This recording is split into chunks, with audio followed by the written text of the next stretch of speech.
Ele luta para preservar uma área da Mata Atlântica brasileira. Rui Rocha, venha para cá.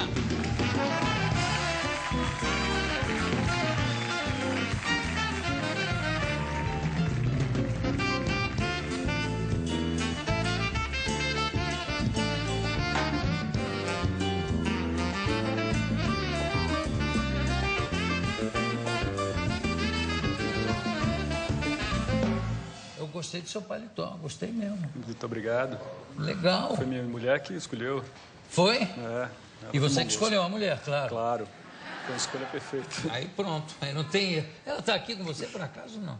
Tá? Cadê? Onde é que ela tá? Ela pediu para eu não mostrar. Eu vou te falar. Você escolhe bem melhor a mulher do que ela escolhe paletó. E olha que ela escolhe muito bem o paletó. Muito obrigado pela sua presença. Vocês moram aonde? Ilhéus. Moram lá em Ilhéus. Você é de Ilhéus, não? Não, a gente, na verdade, foi um encontro de almas. Minha esposa é mineira, mas eu sou do sul da Bahia mesmo, mas ao norte de Ilhéus, uma cidade chamada Valença. Que é perto de Feira de Santana. Não, porque o Bira, qualquer lugar que se fala na Bahia... Você conhece, Bira? Eu conheço. É perto de Feira de Santana. Tudo é perto de Feira de Santana. É, Ilhéus, qualquer lugar, mesmo, qualquer lugar. E aí como é que começou o interesse pela... Primeiro o seguinte, vamos esclarecer esse negócio de estatística, porque já me falaram, inclusive em entrevista aqui há muitos anos, que só tinha 5%, só sobravam 5% da Mata Atlântica.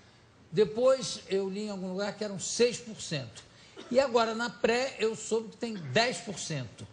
Como é possível se medir uma coisa? Não é uma coisa incomensurável no papel, porque é uma coisa tão grande que quando se fala 10%, ou 5%, ou 15%, de qualquer maneira é uma enormidade. Mas o método de pesquisa, Jô, tem uma boa base, né? Tem uma boa veracidade. Assim, a SOS Mata Atlântica e o INPE desenvolveram um método de pesquisa sobre a Mata Atlântica. A cada 5 anos eles fazem um levantamento bem rigoroso da evolução da cobertura vegetal da Mata Atlântica. Na Amazônia também existe um bom trabalho de investigação. Sempre tem algum erro, porque a floresta às vezes se confunde com sistemas agroflorestais, às vezes não é floresta, é uma capoeira, é uma vegetação intermediária.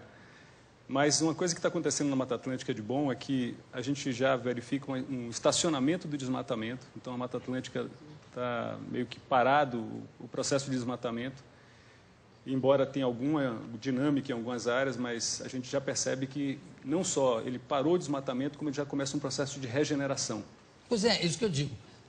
Isso significa também que algumas áreas crescem? Sim, sim. A floresta, na verdade, ela tem um poder de regeneração muito grande, né? Não, aliás, usando o exemplo para Transamazônica, você hoje em dia só consegue chegar na Transamazônica de avião, porque é uma clareira, um buraco no meio, né? E o resto, o mato foi lá e comeu tudo. Você tem que estive na Transamazônica, como? De paraquedas. Ou então desbravando o mato, né? É muito difícil você conter uma floresta dessa. Agora a Mata Atlântica, ela realmente ficou em torno de 7%, né? O último número, a última estatística dá 7%. Agora, se você considerar a capoeira, o processo de regeneração dela, aquilo que a gente chama de vegetação em estágio médio de regeneração, você pode chegar a 20% de cobertura. Sim. E nós estamos com um movimento no Brasil, o Pacto pela Restauração da Mata Atlântica, com empresas, com governos, com sociedade civil, para chegarmos a 30%, 40% ao longo de décadas, né? Estimulando o abandono de áreas, esforços diretos de regeneração, porque você precisa recuperar água, né? Mananciais de água do país estão comprometidos, né? Você precisa recuperar a paisagem florestal do país. E a gente tem como fazer isso. Agora, por exemplo, qual é o projeto Porto Sul e em que isso interfere em alguma coisa na Mata Atlântica? Não só Mata Atlântica, mas interfere em vários aspectos do sul da Bahia, né? O Porto Sul é um projeto de infraestrutura do Estado da Bahia. foi empreendido por uma empresa de mineração do Cazaquistão, e ela pensou o litoral de Ilhéus como o melhor lugar para fazer um porto, né, e fazer uma área de pelotização de minério de ferro, exatamente em cima de uma grande área de floresta. Eu acho que eles fizeram um cálculo errado, né, fizeram um estudo técnico de... Mas o porto... o porto, na verdade, fica em alto mar, né? Mas é. todo porto ele precisa de uma retroárea, de uma área de apoio, né, no continente para você depositar... Uma estrutura, né? E uma superestrutura, né? Você precisa de uma área imensa, né? Então, um porto desse, por exemplo, a previsão era de se usar 2.000 hectares, quase 2.000 hectares de área no litoral, né, em plena praia do norte de Ilhéus, uma área incrível, né, do lado de uma lagoa maravilhosa, que é a Lagoa Encantada, dentro de uma área de proteção ambiental. Mas agora me diga, um empreendimento desses não é um empreendimento que ajuda a desenvolver toda a região? Não, Jô, infraestrutura, né, ferrovia, porto, né, é necessário. O país precisa realmente de investimentos nessa área. O desafio da gente é escolher áreas adequadas para fazer isso, né? A Bahia, por exemplo, ela precisa de investimentos em portos, né? A Bahia tem hoje gargalos nessa área. Só que você precisa escolher onde fazer isso, né? Você escolher uma área muito protegida, né, com muita floresta, que tem potencial pesqueiro, turístico, né, de cacau, de chocolate, e fazer aí uma área uma retroárea, uma área de portuária, realmente é muito um contrassenso, né? A gente tem umas fotos aqui para esclarecer melhor. Vamos ver. Essa aí é a Lagoa Encantada, né? Um lugar incrível, que é uma dádiva da natureza. Você tem vários rios de água limpa descendo da Serra do Conduru. E essa área ali, aquela Lagoa Encantada, seria destruída pelo projeto? Não, a lagoa não, mas ela seria comprometida na sua floresta em volta, né? Essa é a Vila de Areias. E você transforma uma região dessa, que hoje é bucólica, que tem vocação ecoturística, em uma região, né, de hard, né, de uso intenso. Esse, por exemplo, é um rio que chega no mar, ao norte de Ilhéus, completamente limpo. Você vê um contínuo de florestas nessa região. Inclusive, o sul da Bahia, o que sobrou de Mata Atlântica do Nordeste, está praticamente aí nessa região. Se você sobe de Salvador em direção a Recife, você vai encontrar muito pouco de floresta. Agora, esse projeto já foi aprovado? Como é que está a questão em si do projeto? Já foi aprovado? Não, foi estudado? Que área se perderia em relação à Mata Atlântica? E se há algum projeto de reposição dessa área que seria destruída de uma outra maneira? Não, felizmente, Jô, a gente tem que dar parabéns ao IBAMA, né, porque o órgão ambiental brasileiro ele tem uma equipe técnica que, na medida do possível, faz um ótimo trabalho, né? E nesse caso, por exemplo, a licença que foi solicitada para fazer o porto nessa área foi negada pelo IBAMA. E com argumentos muito claros, né? Essa área tinha uma floresta em estágio avançado de regeneração, ou seja, uma floresta quase primária. A área tem espécies ameaçadas de extinção. Ela tem corais expressivos, aquela área costeira ali, ela tem muito coral. Os peixes dessa região nascem nos manguezais e nos corais dessa área. E com esses argumentos da riqueza da biodiversidade dessa região, o IBAMA falou, olha, esse local não é adequado para se fazer um porto. E, felizmente, o governo do Estado ele está também percebendo isso, né, que essa área ela é crítica, ela tem uma outra vocação. Mas, desculpa, sem querer te interromper, já te interrompendo. Tem contratos assinados? Olha, Jô, talvez... De repente isso vai se transformar numa batalha jurídica ou judicial ou legal? Se existem contratos assinados entre empresa do Cazaquistão e clientes, é um problema deles, né? Não, porque... digo entre o governo e... O governo do Estado, ele criou compromissos com essa empresa de apoiar essa infraestrutura, né? Mas a definição do local, quer dizer, é algo que precisa ser revisto, né? E todo o esforço que a sociedade civil fez, e aí o IBAMA realmente observou o que estava acontecendo na academia, as universidades se posicionaram, pesquisadores mostraram que essa área não era adequada. Por exemplo, o estudo de corais que foi feito aí, foi feito pela Universidade Estadual de Santa Cruz, lá de Ilhéus, né? Um colega nosso que mergulhou na área, inclusive o estudo da empresa não tinha identificado os corais, e o nosso colega da universidade estudou em 2 dias e encontrou uma infinidade de corais na área.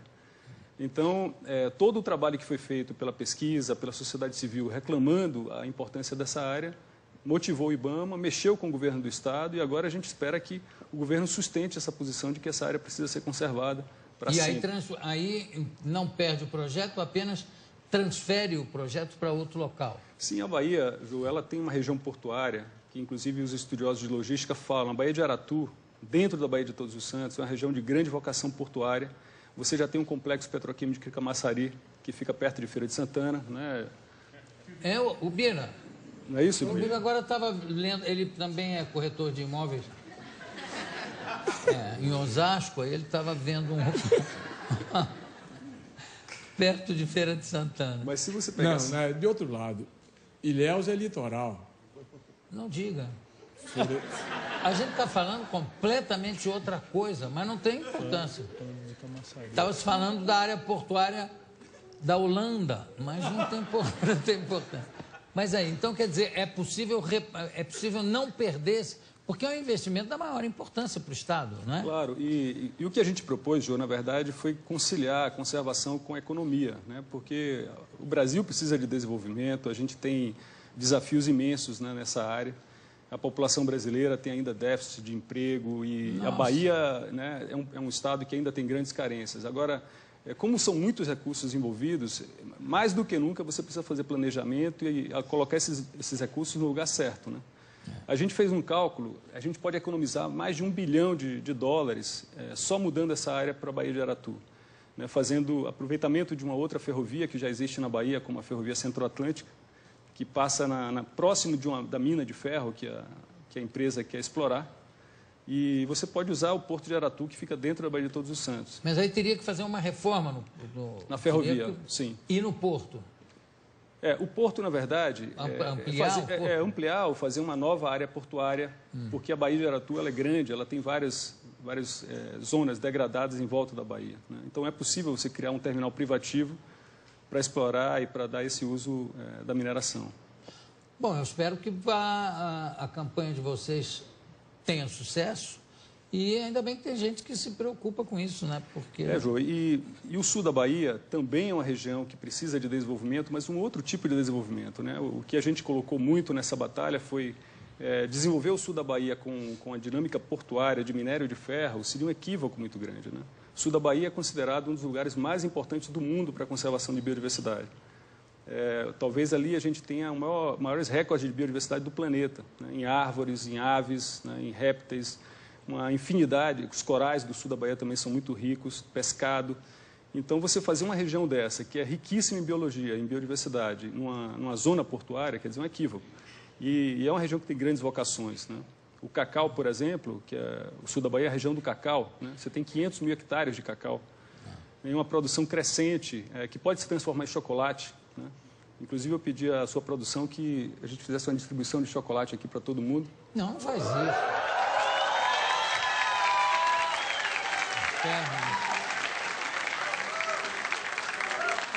Mas parece que ele não conseguiu trazer o chocolate. Mas olha, enfim, mais uma vez, parabéns. E a preservação da região não pode ser feita com a eliminação dos répteis? Hã? Fazer uma fábrica só de bolsa para pegar tudo que é cobra, jogar lá dentro? Não. A gente cria jacaré. Cada vez tenho mais medo de cobra, não sei o que é isso. Não, mas elas ficam no lugar delas, né? Você acha? Fica tranquilo. Tá bom. Querido, brigadíssimo pela sua presença. Muito obrigado, Jô. Parabéns pela sua mulher e parabéns pelo paletó, que é alinhadíssimo, né? De verdade. Eu já notei quando eu abracei, eu falei, opa, isso é dos bons. Rui Rocha, obrigado, daqui a pouco a gente volta.